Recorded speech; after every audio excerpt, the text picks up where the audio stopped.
Welcome to our Learn How to Automate Complex Web Tasks webinar. My name is Allison O'Brien, and I'm part of the iMacros marketing team. I'll be your host and moderator for today's event. We do value your time and plan to keep the demo to about 45 minutes, including Q&A. In the event you have to leave early, a complete recording of the webinar will be available on our website later this week. The Q&A portion will be at the end of the demo, but if you have any questions, please submit them at any time using the WebEx panel. If you experience any technical difficulties or need assistance during the live event, you can connect to WebEx technical support from the Q&A panel as well. After the demo and before the Q&A session begins, we will ask you to take a quick poll, so please be on the lookout for that. Okay, now let's get started. Our own Tom DeMarco will be presiding over the demo today. Tom has been with us since 2010 and heads our iMacros support team. Before I turn things over to Tom, I'd like to take a moment and provide you with some information about iMacros. As I know our audience today includes a variety of iMacros users, ranging from those of you who use our free Chrome, Firefox, and IE browser plugins, all the way to our web browser component for .NET users. In addition to the free browser plugins, iMacros is available in 3 editions: Standard, Enterprise, and the web browser component for .NET. Each one is designed to meet the needs of different users. Tom will discuss these briefly at the end of the demo. If you're a free browser plugin user and would like to extend what you can do with iMacros, please visit our website and download a fully functional trial version of iMacros. You can use that free for 30 days. If you decide to purchase, and we hope that you do, iMacros has a risk-free 21-day money-back guarantee. iMacros and our hosted web performance monitoring solution, AlertBox, are part of the Ipswitch family of products. Founded in 1991, Ipswitch products have 100 million satisfied users based in over 60 countries worldwide. Our corporate headquarters are in Lexington, Massachusetts, and we have offices in Germany, the Netherlands, and Japan. At Ipswitch, we strive to produce practical solutions that meet the real business needs of IT technology users and organizations of all sizes. We invite you to visit our individual product websites, including What's Up Goal, AlertBox, Ipswitch File Transfer, and Ipswitch Mail Server to find out more. And now it's time to turn things over to Tom.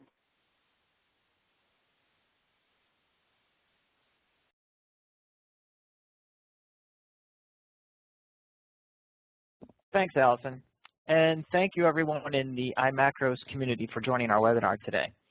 One of the things that we're going to be covering is the iMacros scripting interface, which is available with the Enterprise Edition. And with the scripting interface, you can control macros, your macro playback, in the iMacros browser, Firefox, and Chrome, using any scripting or programming language that you may already be familiar with. That's one of the great things about the iMacros scripting interface, is that you're not forced to learn some new proprietary or homebrew iMacros specific scripting language. Now, just to give you a little bit of an overview of what I'm going to be covering today, I'm going to demonstrate how to scrape listings from the yellowpages.com website. And just in the interest of full disclosure, this is a little project that I worked on shortly after I started doing support for iMacros, and this came to us from a user in the iMacros forum community. The first version was written way back when iMacros 6 was still available, and then it was updated, I think, around a year after that to be compatible with iMacros 7. So I thought this would be a good opportunity to update this little demo for iMacros 10. And I'll be using the very latest version of iMacros, version 10.01, which is hot off the presses. So just to let you know that I have extreme confidence in our development and QA teams. Now, some of the specific technical topics that I'll be going over are how to use relative positioning for tagging elements on a page, how to loop over and extract all of the search results on a page. I'll also be using the iMacros eval command to clean up some of that data before we end up saving it to a file. And then I'll show where the scripting interface really shines and lets us do some things above and beyond what we can normally do with just using iMacros and a macro alone. For example, we're going to want to loop over multiple pages of results. So anytime we have a nested loop situation that we need to do, or multiple loops, you really can't do that using iMacros alone. You need to have the power of a scripting or a programming language to drive that whole process for you. And at the very end, I'll introduce yet a third loop to show how we can read or search terms out of an input file. So let's go ahead and get started. Let me bring up the iMacros browser, and I'm going to go ahead and navigate to the Yellow Pages website.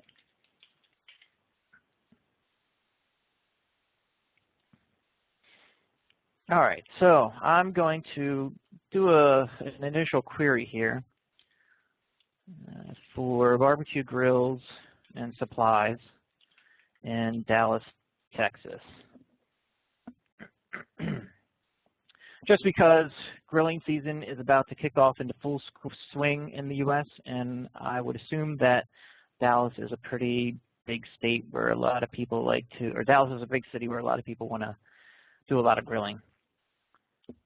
So now here's a typical listing, a search result. And at the top of the page, we have some sponsored links, which we're not interested in.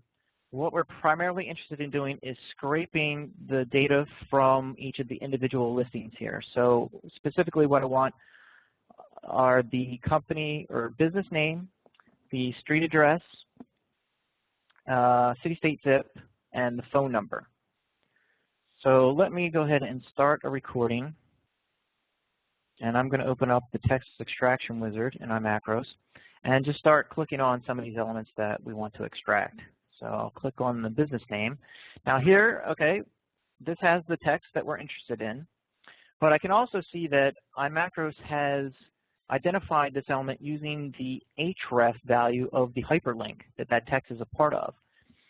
And in this case, the hyperlink text actually contains the business name itself as well as a unique identifier there.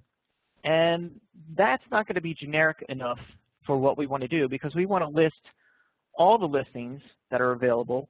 And if I use this command that iMacros is suggesting here, I'm only going to be, it's always going to extract just the one for that particular business, which has the name in the link. So let me see if there's something else I can click on to get the business name that doesn't contain the actual business name in it. I'm just going to click right to the right of that field.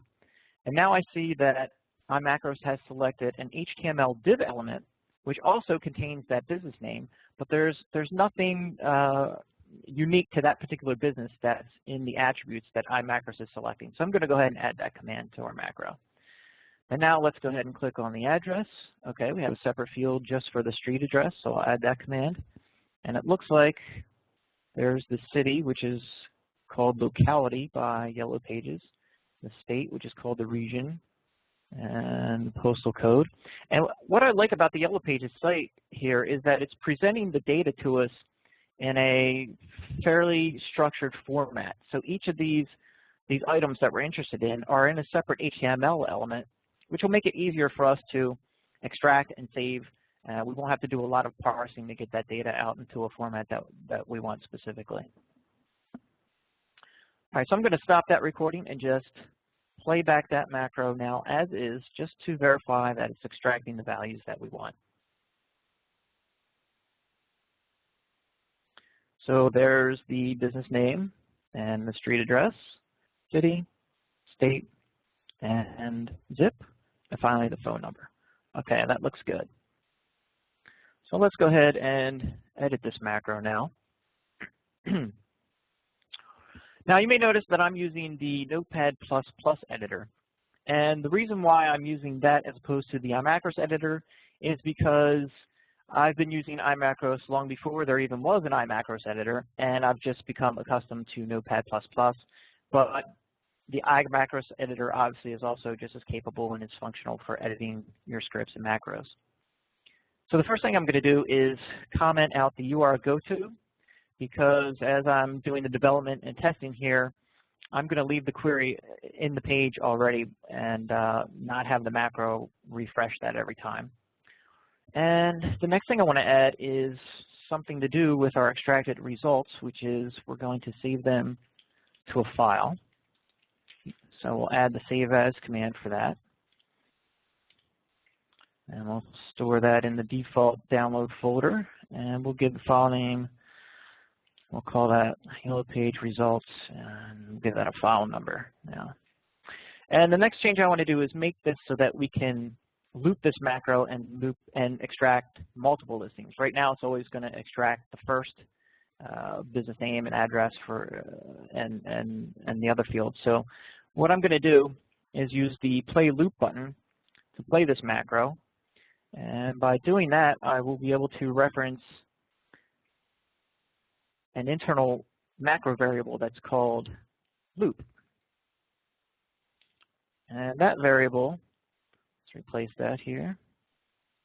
That variable will get incremented automatically by iMacros each time through the loop.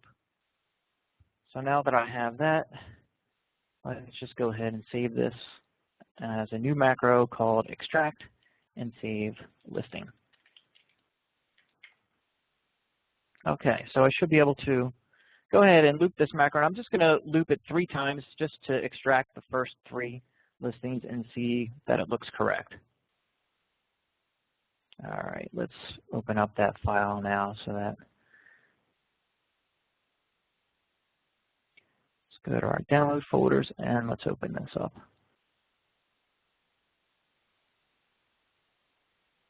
So here we can see the 3 listings that we extracted, and we've got the business name, street address, city, state, zip, and phone in separate cells or columns of our output file. Now, I would consider these listings to be sort of the normal case because all the fields we're interested in extracting appear in each of those listings. But let's just scroll down a little bit and see if that's always the case or whether we have some listings that look a little bit different. Now, the first thing I notice right here, listing 8, we've got this additional, looks like a rating system series of stars that appears below the business name. This shouldn't pose us any particular problem because this is just simply an extra field, and since we're not extracting it or trying to extract it, we're just ignoring it, and that shouldn't give us any problems with the macro. But now here, if we look at listings 9, 10, and 11, here we see something a little bit different. Here we can see that instead of the address, we've just got this text here serving the Dallas area. So let's see what happens if we attempt to extract those 3 listings and see what kind of results we get.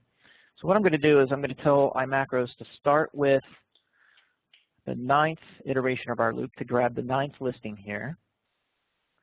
And I'm going to set our loop counter to go to a maximum of 11 so that we're going to extract listings 9 through 11. Well, let me go ahead and run that now. Oh, and one other thing I need to do is I'm going to increment my file number here each time through, because if I have the file open in Excel, Excel locks the file and won't let me write to it. Well, let's just increment that and loop it up again. Okay, so now let's scroll down here. Now things look a little bit different. Let's look at the output.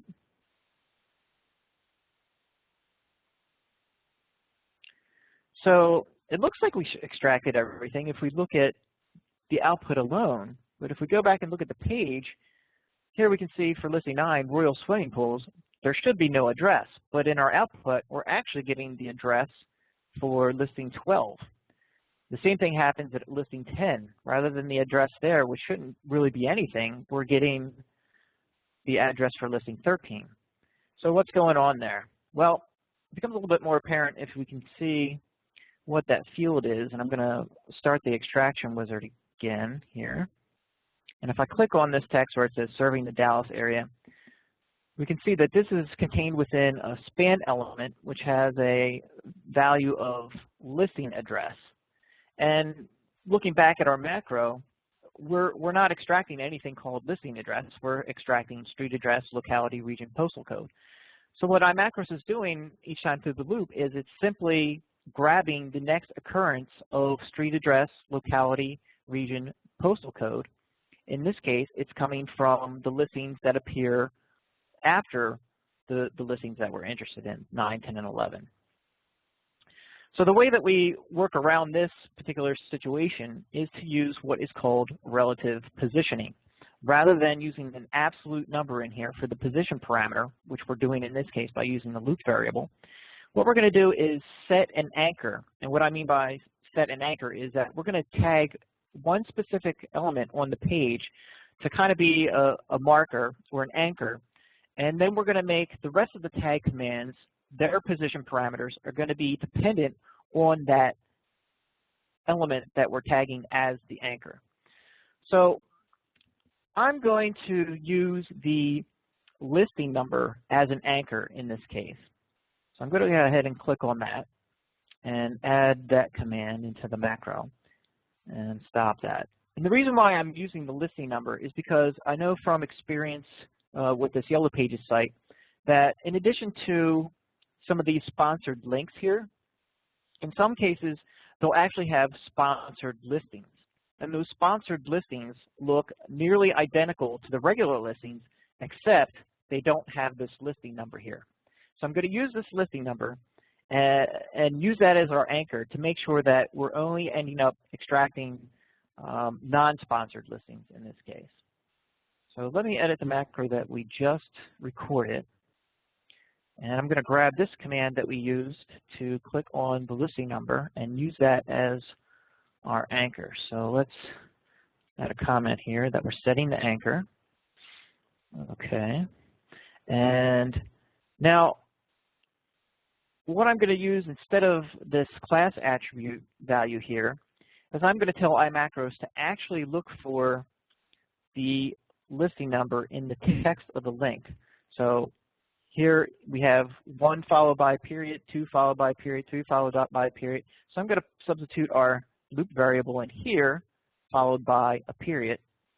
And now iMacros will look for that specific listing number on the page.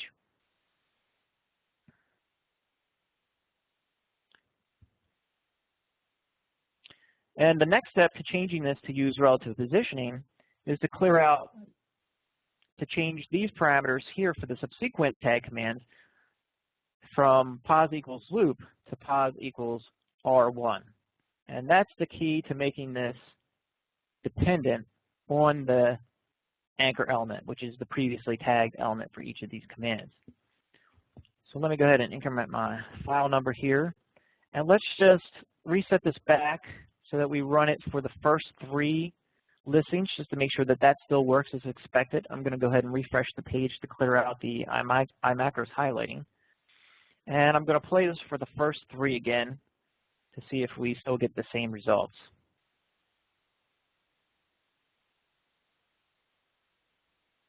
Okay, from that perspective, it looks good. Let's open up the output file and take a look there. Okay, everything looks pretty much the same, but now we have the actual listing number itself that we're extracting, and I don't necessarily want that in my output data. So what I'm going to do there is after we extract the listing number, now you may be wondering, why are we extracting the listing number at all? Why not just use a regular tag command and get rid of the extraction for that? And the reason is because the listing number is a hyperlink, and if we just use a regular tag command, we're going to end up clicking that link and go to the detail page for that listing, which we don't want to do. So we need to use an extraction here so that iMacros won't follow the link. But because we don't want that value in our output, I'm just going to go ahead and clear it from the extraction buffer by setting the extract variable to null. And that will clear that value out. So let's go ahead and run this now for our listings 9 through 11, which are our non-normal listings. Oops. Hit the wrong button there instead of play. Let's just stop that. Okay. Well, Okay, let's do play loop for 1 to 3 and go back to our query.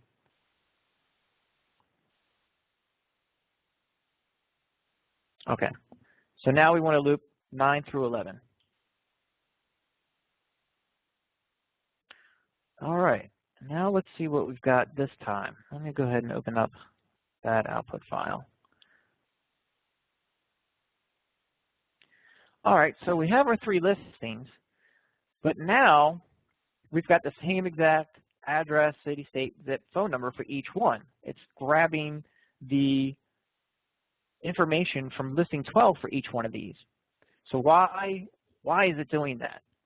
Let's take a look at our code again and see if we can just kind of step through it mentally here and figure out what's going on. So the first time through, we're starting with listing 9. So we're setting our anchor on that listing number 9 right there. Then what we say here is, okay, tag the first business name field that appears after the listing number. And so it finds Royal Swimming Pools.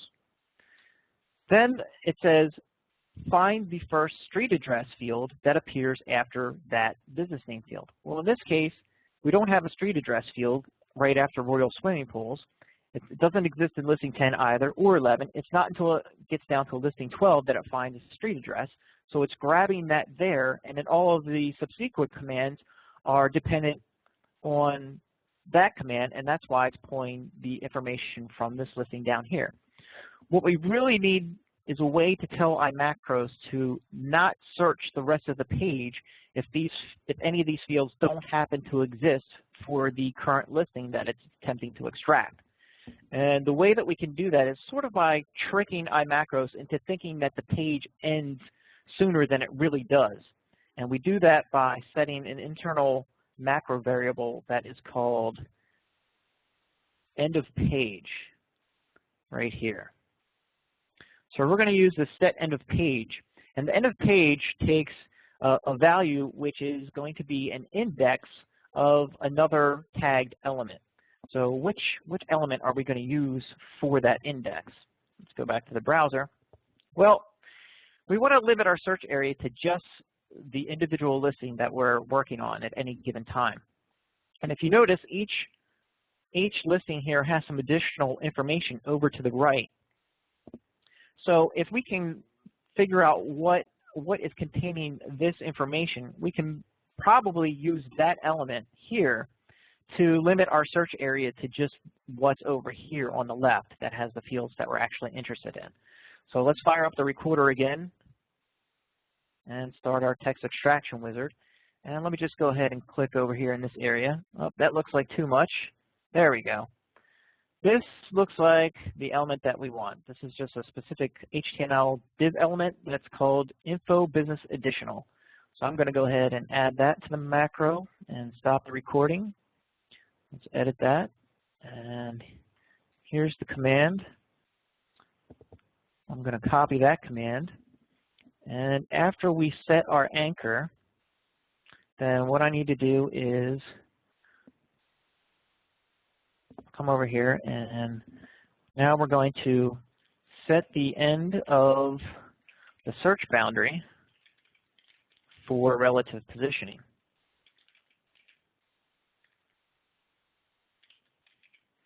So I'm going to copy that command, and I'm going to change the position parameter here to again be relative to our anchor, which is the listing number. And once we have that tagged, now we can use set end of page and set that to the index of the previously tagged element.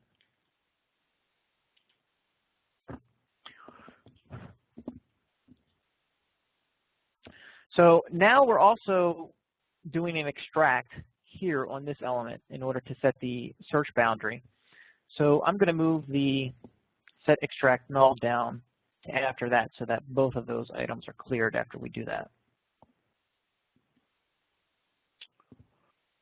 And the last thing I need to do before we test this little piece out is we're going to have to reset our anchor. So each time we have a tag command, it's actually setting a new anchor. So in order to find the business name field after we set the search boundary, we're going to have to reset the anchor back to that listing number. So I'm just going to go ahead and copy this again and say reset the anchor here.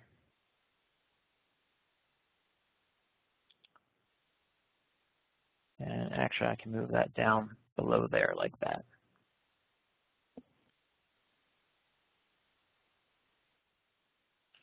So let's go ahead and try this once again. I'm going to refresh the page, and we'll try to extract those listings 9 through 11 again.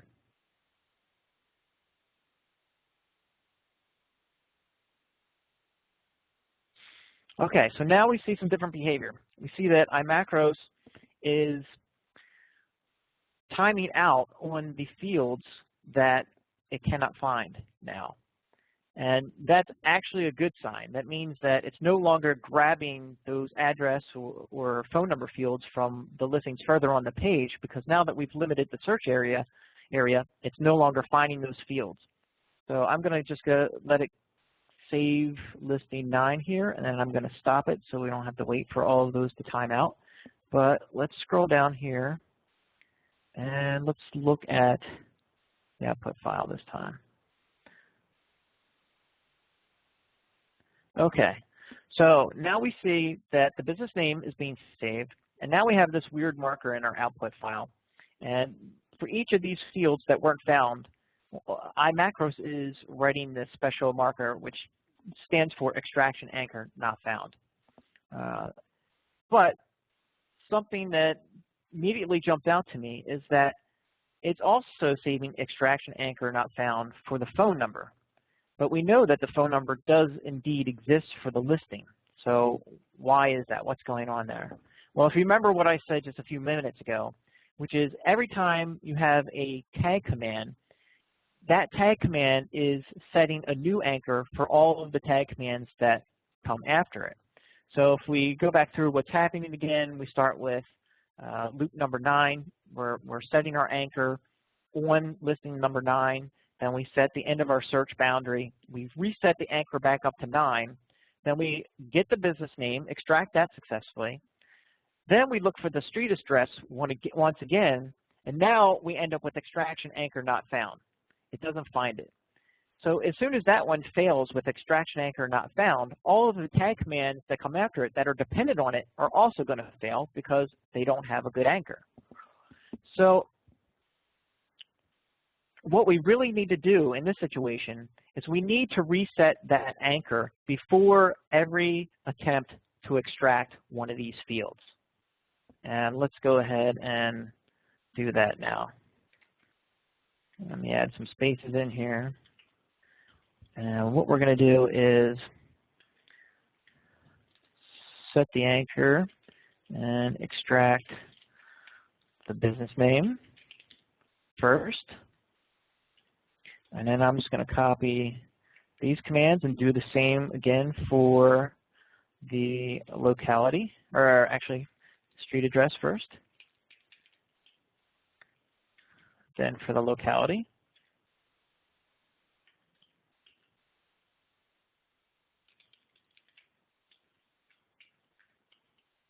Region.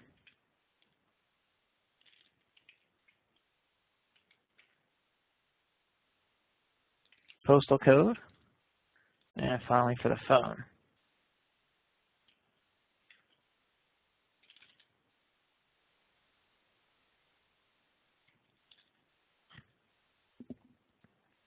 And let's go ahead and save that. And now, let's go ahead and try to extract those listings again. And this time what I'm going to do is actually loop it from listings 9 to 15, just so that we can get some of the non-standard listings that don't have the address, and some listings also that appear after that that do have the address. So let's go ahead and loop that now. And one other thing I wanted to do before doing that is, since we already have the listings loaded on the page, we don't need to have iMacros wait for the full timeout before before moving on. I just need to restart my editor quickly here. So what I'm going to do is set the timeout step value here to 0 to tell iMacros that if it doesn't find the field on the page, then just move right on to the next element and don't wait the full timeout value. So let's go ahead and do that.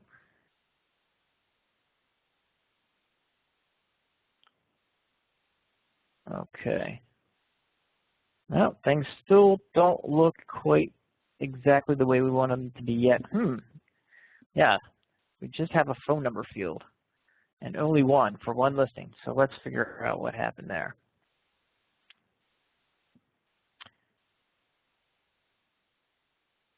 Well, one thing, and some of you may have already spotted this, especially some of the more experienced users, is that whenever you use set extract null, you're not just clearing the previously extracted item, but you're clearing the entire extraction buffer. So what happens is that because I'm clearing the extraction buffer to get rid of that listing number each time, it's also clearing out any previous extracted values. So the only value that would end up getting saved is whatever the last extracted value is, which is in this case the phone number field. So what we're going to need to do is save each extracted value into a temporary variable so that it doesn't get lost when we clear the extraction buffer. So let me go ahead and do that. So down here, after we extract the business name, let's create a new user-defined variable called business name. And we'll store the last extracted value into that. And we'll do that again for each of the fields we're extracting.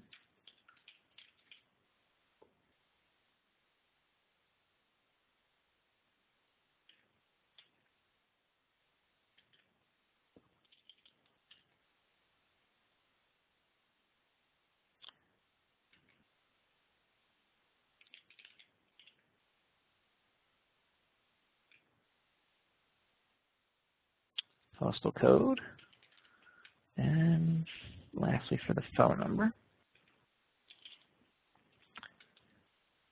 Now, before we can save, what we need to do is clear the extraction buffer one last time, and then re-add all of the extracted values back to the extraction buffer for saving. And so let's do set extract null, and then add to extract business name,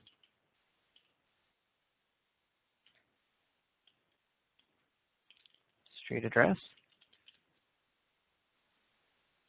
locality, region, postal code, and the phone number.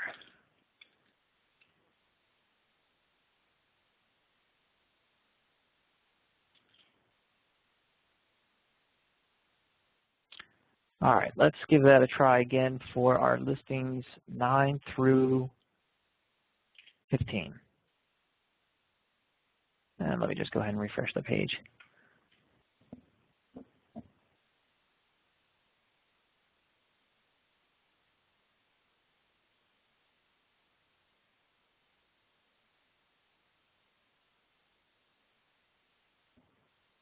Okay, that's starting to look much better now. Let's look at the output.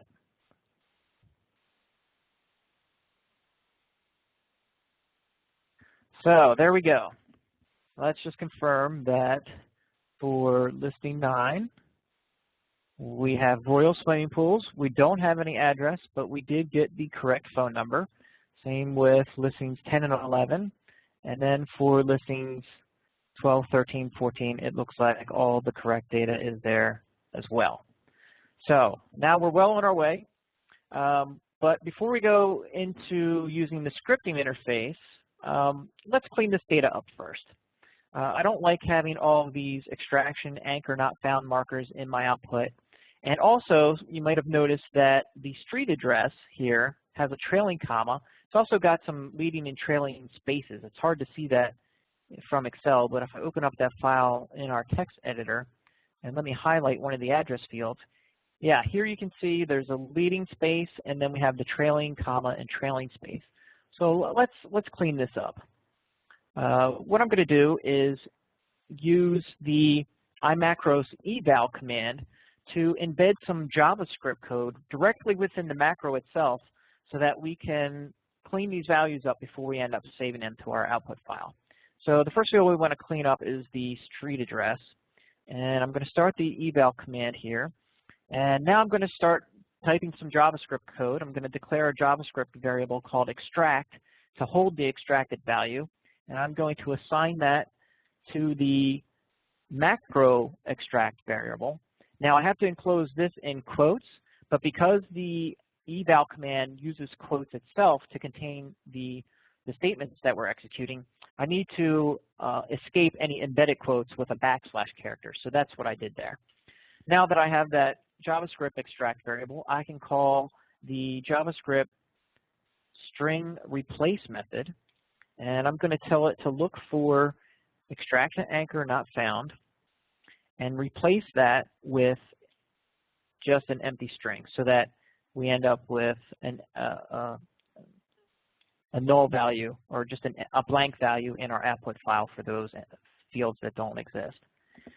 And so I need to end that and close out the eval statement. Then I can copy and paste this for each of the other fields here that we're extracting.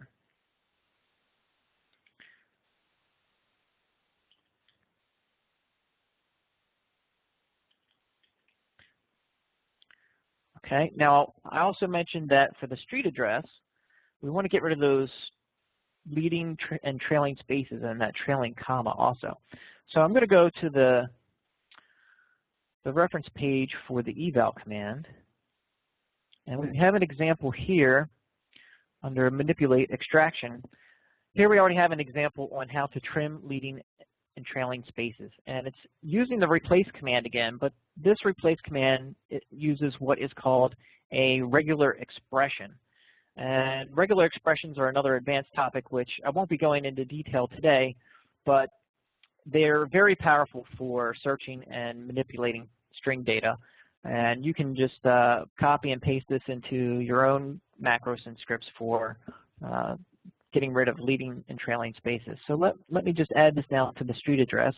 I'm going to chain that right onto the last replace command. And I just have to make one other modification to it so that it will get rid of that trailing comma as well. So let's see here. Let me go ahead and increment our file number and save this. Now let's run this again for those same listings, 9 through 11.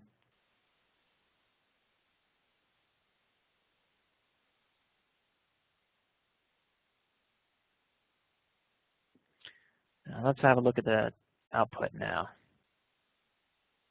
Now it's starting to look much nicer. We have blank values where there are no address fields, and we've also gotten rid of those unnecessary spaces in the street address field. All right, so up until now we've just been using the play loop button to loop over a handful of listings. But of course what we really want to do is be able to loop all the listings on the page as well as loop over however many pages happen to be there. First, let's see what happens. See how this macro behaves if we try to loop it past the last listing on this page. So let's go up here and tell it to start with listing, let's say 29, and let's loop it until listing 31. So let's try to go from 29 to 31 this time. Okay, everything looked good. We didn't get any error or anything like that. Let's look at the output. So now we see, okay, it extracted the information for listings 29 and 30, but now we have extraction anchor not found for the business name for listing 31. Makes sense. It tried to set an anchor on listing 31. It doesn't exist, so it extracts extraction anchor not found for the business name. And if you remember, I did not add an eval command for the business name to convert that to null. What I'm going to do instead is I'm actually going to use this condition here, this extraction anchor not found value, as a signal that we've reached the end of the page, that there's no more listings on the end of the page. And when we call this macro from a script, rather than having to pass this value back to the script and test specifically for extraction anchor not found, what I'm going to do instead is use another eval command right in the macro itself, and if it detects that the business name was not found, then I'm going to have the macro generate an error, and it will terminate once that error occurs, and we'll be able to check for that error code in our calling script in just a little bit. So let me add the eval command here for the business name. Sorry, I have to restart my editor again. Okay. So var extract equals extract, and now we're going to say if extract equals extraction anchor not found, then we're going to call the macro error function to generate an error. And I'm going to use an error message of no more listings on this page.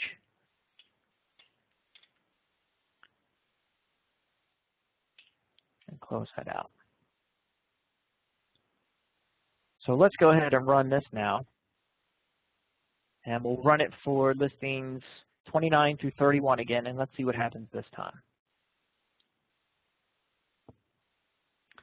So there you see we have an error that showed up. It's error -1340, which is the eval error, and there's our error message that we supplied to it. No more listings on this page. And you can see that in the results there, we just have the 2 good listings and no more trailing extraction anchor not found marker. So let's go ahead and start up a script now to show how we can really control the loop ourselves rather than having to rely on manually clicking the play loop button. We're going to automate this process and have it loop over all the results on the page, not just the first page, but on all the other pages of results as well. So let me open up a starter script that I have here.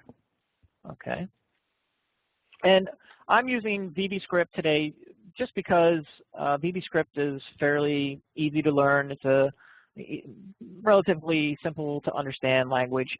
There's plenty of resources available on the web for learning VBScript, and we already have lots of examples written in VBScript for iMacros that are both available on our wiki as well as with the iMacros Enterprise Edition.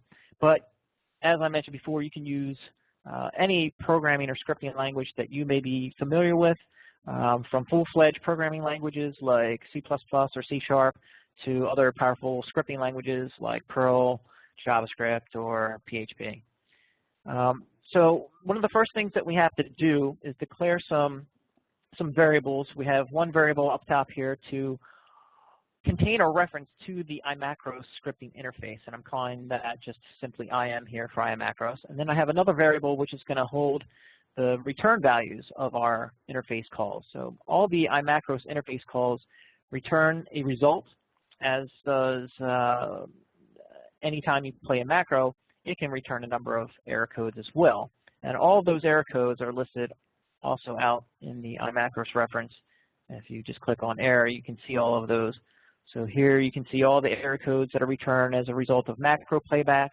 And then you have some Firefox-specific error codes, and you also have scripting interface-specific error codes. And we're going to be using these to check for specific conditions as we continue to develop the script. The first important thing to do is to create a reference to our iMacros object so that we can talk to the scripting interface, and that's what the create object call does. And then the next thing that we're doing, I actually have a generic error handling routine here that all I can do is pass in the return code from some of these calls. If I just want to know that an error occurred, I can display a message and abort the script right away. So it's just a generic routine. If I'm not specifically interested in checking that error code and doing something about it, I can pass it to this routine. And that's what I do here with the first call to IIM open, which is going to launch the browser. And the first parameter, which I'm omitting, it's the same as if I just passed an empty string to it, is some options and some additional switches that we can pass when opening the browser that I may explain at the end if we have some time. And the second parameter tells iMacros whether or not we want to attempt to attach to an existing instance that's already open, which is false in this case, or we could set this to true and tell it to always launch a new instance. I'm going to keep it set to false for now, just to work with our existing instance. And now, since we're going to be controlling the loop ourselves of our extract macro, I'm going to declare some variables to keep track of that. So the first thing I'm going to do is declare a variable called listing num and set this to 1 for starters. And this is essentially going to be our new loop counter. Since we're not going to be using play loop anymore, we can no longer reference this built-in loop variable because that only works with the play loop button. So what we're going to do is use our own supplied variable, and I'm going to change all instances of loop there to be listing num now. Let's replace all of those. Okay, and now I'm going to declare one more loop control variable that's just called done, and I'm going to set that to false initially. And I'm going to start the structure for our main loop. And I'm going to say do while not done, and then loop. And then within here, we're going to do the things that we want to loop. And the first thing that we want to loop, first thing that we need to do now is we need to pass our loop number, our listing number in this case, into the macro. So we do that by calling the IMSet method. And IMSet takes as a first parameter the macro variable name, which is listing num. That's the value that I just created over here. So we're going to say set the listing num variable, and now what value we are going to set it with is going to be the value from our script variable, which I just so happen to also call listing num in this case. It could have been 2 different variable names, but I just named them the same for consistency. Now what I'm going to do is call IIM play to play the extract variable, extract macro. And I'm assigning the return code of IIM play to my variable so that I can check it and do some logic on it afterwards. So let's call extract and save listing. All right. Now, the first thing I want to check the return code for is whether or not the macro was successful, whether the extract and save was successful.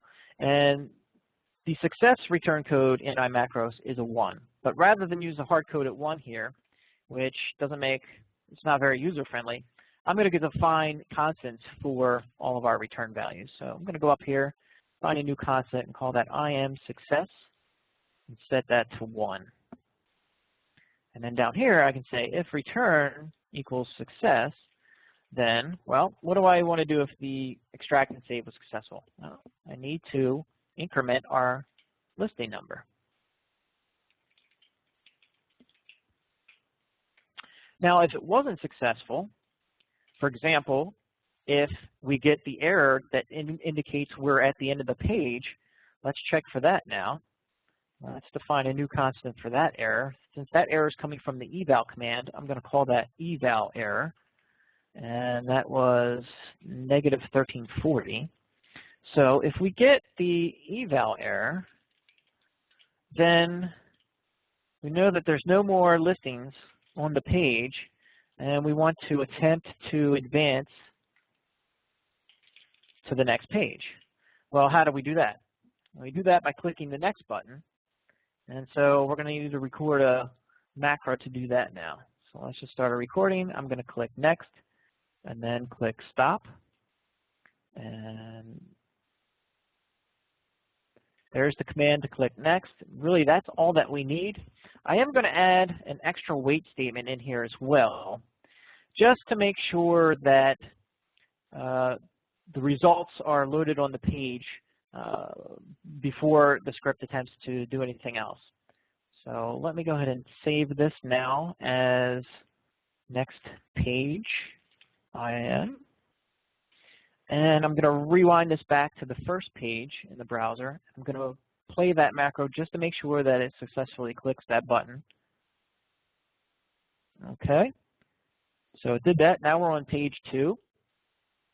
And we can see that there are no other pages beyond page 2 in this case for this search. So what happens when we attempt to play this macro again is now it's going to time out on the click of the next button, and it's going to end with an error negative 1300, which stands for element not found. And it's this error condition that we're going to use to check for when we have completed all the pages and that the script is done. So let me go ahead, let's go back to our script. And first thing we need to do here is once we detect that we're at the end of the page, now we need to play our macro to advance to the next page. And we want to check to see if that fails, if that ends up with element not found. Let's define a constant for that. Element not found is negative 1300. And now we can say if the next button was not found, then we know that there are no more pages and we're done. So now we can set our loop control variable to true to signal that we're done and to exit the loop. If it doesn't end with that particular error, what we want to do is just simply check for any other errors that may have occurred during that macro playback. Check for other errors, or the user could have clicked the stop button on the iMacros sidebar to abort the macro playback. Well, let's close that out. And then coming back up to where we were checking the return code from extract and save listing, let's also add a catch-all there just to make sure we don't miss any other unexpected errors during that macro playback, or if the user attempts to abort the macro prematurely.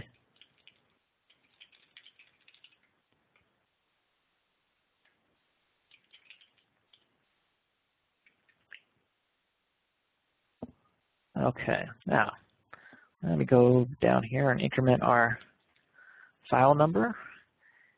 And if I didn't make any mistakes, let's go ahead and save this as a new file, scrapeyellowpages.vbs. Now I should be able to rewind this back to page 1. And when I launch my script, it should go ahead and loop through all the results and also across both pages and save all of the listings. So I'm going to hit F5 and launch this now. It looks like I misspelled extract and save. Oh, that looks right. Oh, I misspelled the actual macro when I saved it. Let's extract and save listing. There we go. All right, let's launch the script again.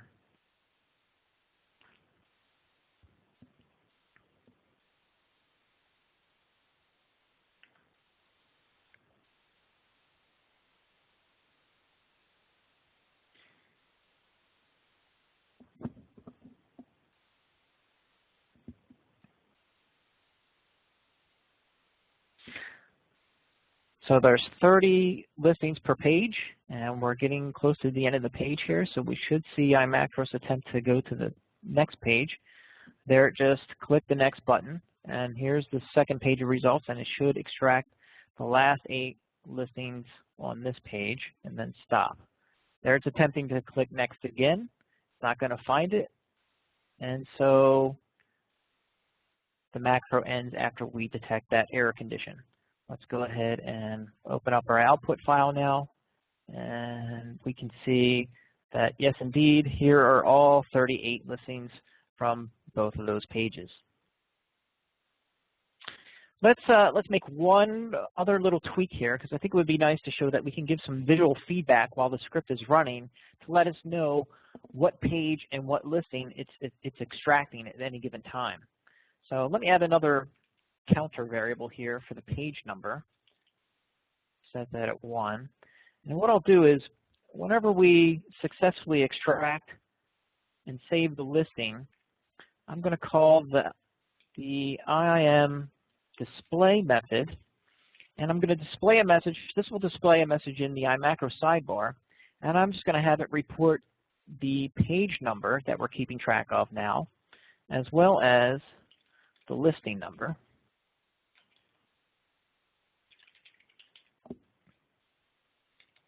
Okay, and the other thing that we need to do is that whenever we advance the page, once we successfully click the next button,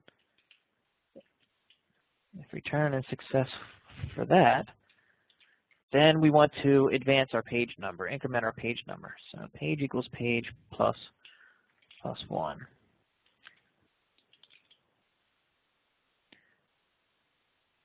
Now when we run this, and let me rewind back to the first page and launch the script. And now what you see is a good visual indication of which page and what listing we happen to be on. So if we're extracting thousands of listings, that could be helpful to see exactly how far along it is. Now I won't let this go the whole time. Now I'll just click stop. When I click stop there, our catch-all error handler detected that we click stop and aborted the script. So that works nicely too. Now, the last thing that I want to do is show you that rather than what we've been doing up until now, which is having a query already executed in the browser before we run our script, I'm going to change this now so that the script is going to perform the query as well. And let's make it generic so that we can perform any number of queries that we want to. So we're going to drive this whole process using an input file. So I'm going to create a new file here. And I'm going to put the search terms that we're interested in searching on. So let's search for all the Cold Stone creameries in the, let's say, in the Baltimore, Maryland region. And let's do another search for, let's say, Best Buys in the Boston, Massachusetts area. And finally, how about all the PetSmarts that are in and around the Atlanta, Georgia region. So I'm going to go ahead and save this now as a new CSV file and put that into our iMacros data sources folder. Select CSV. And I'm going to call this Yellow Page Searches.csv.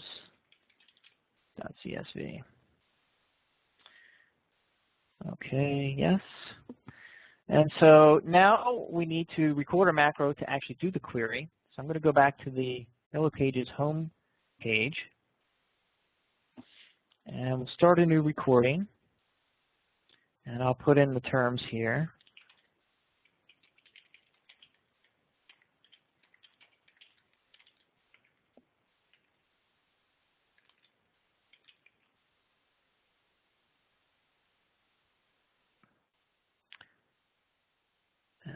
Okay, and then what I'm going to do is I'm going to tag something that's at the bottom of the listing here just to make sure that we have the full set of results loaded before we attempt to do anything else. So I'm going to tag this text right down here and stop the recording. So let's go ahead and edit that.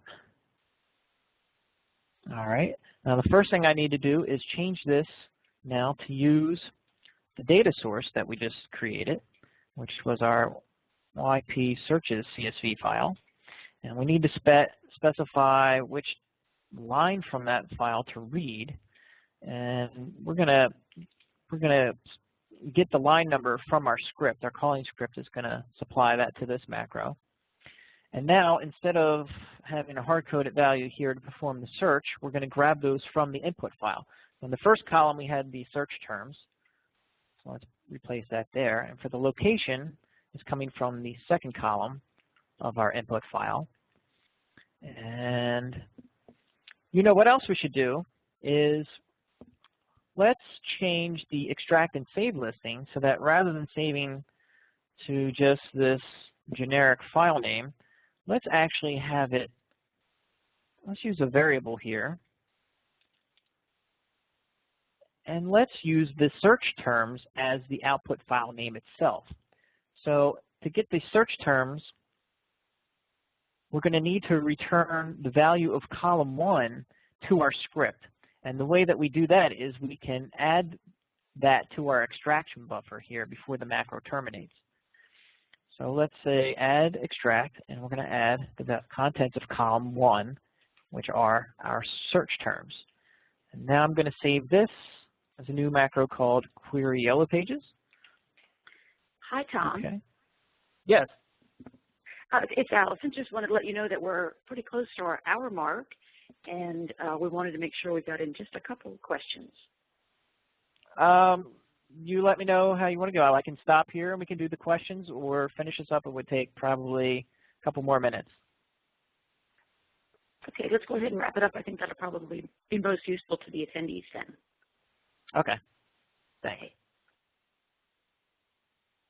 All right, so let's go back to now we have our query macro created, and I want to call this from our script now. I'm going to take everything that we've done up to this point for looping over the results and the pages, and I'm going to put this into a new separate subroutine that's called scrape results.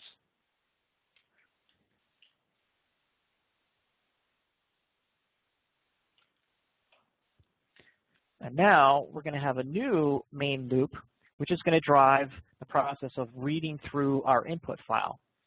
So let's declare some control variables here. We need to keep track of the row number that we're on, and also our main loop control variable. Do while not done, loop. So the first thing we need to do here is pass into our query macro the row that we're reading from. We're going to pass it the row number. Okay, and then we're going to call the query macro.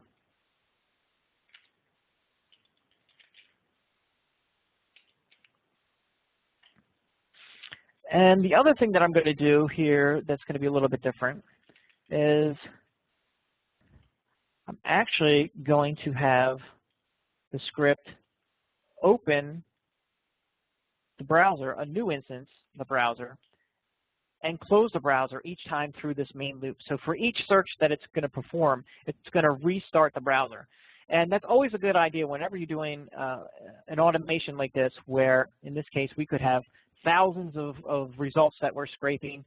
We could have any number of searches that we're performing in our input file. Anytime we have a long running script or macro or something that's doing lots of iterations, it's generally a good idea to periodically restart the browser.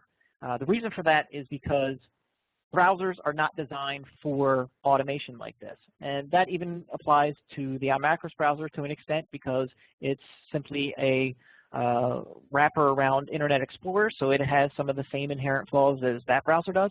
But all browsers, Firefox, Chrome, are not designed for automation like this, and they will inherently have problems such as memory issues if they're left running long enough in these types of scenarios. So it's always good to just restart those at convenient times.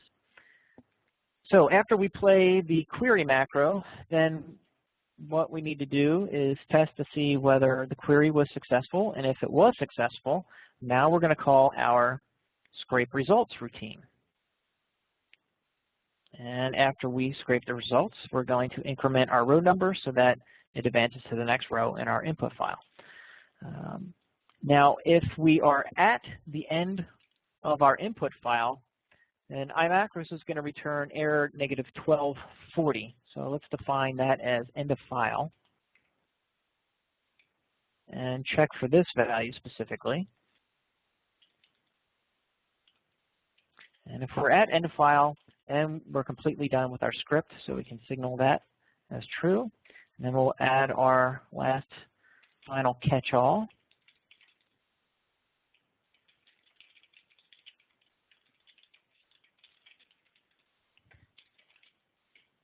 And after we scrape our results, I said that we were going to reset the browser. So let's close it out here by calling iMacros. And we'll also do that once we're finished processing all of the searches.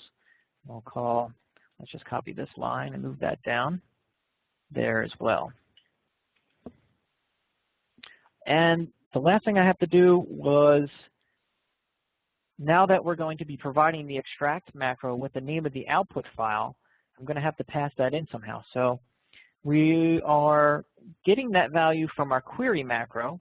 So what I need to do is pass that into the scrape results routine. And the way I'm going to do that is by calling the getExtract method, which is going to get the extraction results. In this case, I'm going to say, give me the first extracted item from the last executed macro, which is our query macro. That's going to return the search terms from that macro, and we're passing those into scrape results. So I need to create a parameter there for that. We're just going to call it search terms.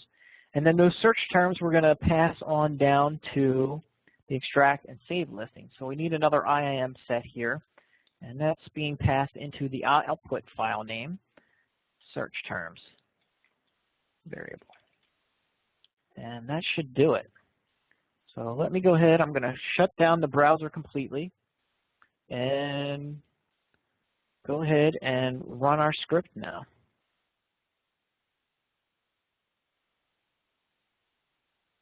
So there, it just started up a new instance of the browser, and it's performing the first query that's in our input file for Cold Stone Creamery.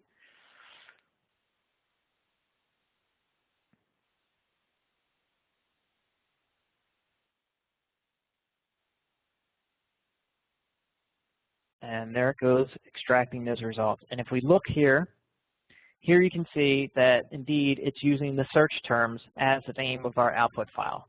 So each search will have its own output file with just the results from that search in it. And that pretty much concludes the demo portion here. I was also going to mention that we can just as easily, there it reset the browser. You saw it restart. Now it's doing the second query. One of the parameters that we can add to IAMOpen is we could specify which browser that we want the macros to play in. So we could run the same script in IE if we wanted to, just by making that one simple little change there. So Allison, that's it for me. I'll turn it back over to you, and thank everybody again for hanging in this long. Tom, if you're with us, can you just talk briefly about the differences between the versions? That was one of the questions, actually. We had several people ask about that. Sure. So with the free browser add-ons, we have iMacros for Internet Explorer, iMacros for Chrome, and iMacros for Firefox. And they have different amounts of functionality. It's best for me to compare it with, say, the standard edition, and I can tell you what the standard edition adds over and above the free versions. And the main thing that the standard edition adds is support for direct screen and image validation technology. Those features enable you to automate Flash and Java and Silverlight types of applications that are embedded in your web pages. The standard edition also comes with the iMacros browser, and with the iMacros browser you get a nice command line interface that you can use to control your macro playback from a batch file or from a scheduled task. Then stepping up to the Enterprise Edition, which is really what we've been talking about today. The Enterprise Edition is what gives you the scripting interfaces, which is what we've been using with the VB script that I just demonstrated. The Enterprise Edition also includes an unlimited user player-only license. So if you want to have macros playing back on you know, any number of machines really within your company or organization, then the Enterprise Edition is going to give you the license to be able to do that. The web browser component for .NET is really our developer-focused offering for iMacros. So if you want to build solutions using the iMacros engine, but you want it custom branded for your own company, or you want to have complete control over the way that the browser looks and feels, then the iMacros web browser component for .NET is going to be for you. And it's mostly for application developers who are building applications with .NET, who are going to choose that. That also gives them a royalty-free license to distribute their solutions to all of their customers and clients.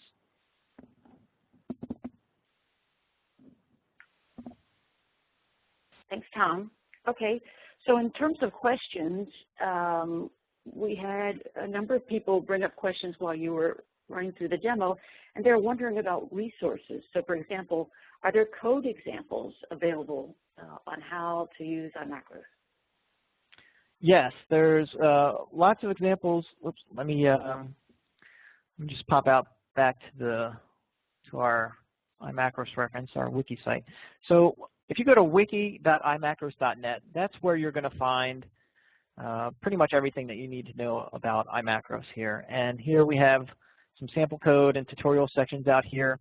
A lot of the samples, scripts, and code are also included with the Enterprise and Standard editions. So when you download the trial version of that from our main website, you're getting a lot of those already installed in your system. So if you go look under your iMacros folder, you have an examples folder there. And here you've got batch files, C# examples, Windows scripting host. Here's all the VB scripts that I was mentioning earlier, as well as just having the demo macros that get installed into your main iMacros folder. So all those are there. And the iMacros forum is another good resource. So if you haven't been out there yet, just go to is it forum.imacros.net, I think. Yep. And so you can sign up there, and there's lots of people in the community who are willing to help out, and our support staff also monitors the forum posts there too. Great. Thanks, Tom. And another question was, well, what if some people, the demo was right on the money in terms of what they know and understand about iMacros, but for others, we got some feedback that it was pretty advanced. So what if they didn't want to go to all this, to develop these themselves? Can we develop macros for them? Yes, we do offer a custom macro and script creation service. And I believe we have a separate form out on our main page, our main site. Let me see if I should be able to find that here. Is that under? Okay, so if you go to support and professional services, so here we describe what that service entails, and you can fill out this form and give us a description of what you're looking to have automated. And we can get back to you with a quote, usually within 24 hours or so, depending on how well you define the requirements of what you need.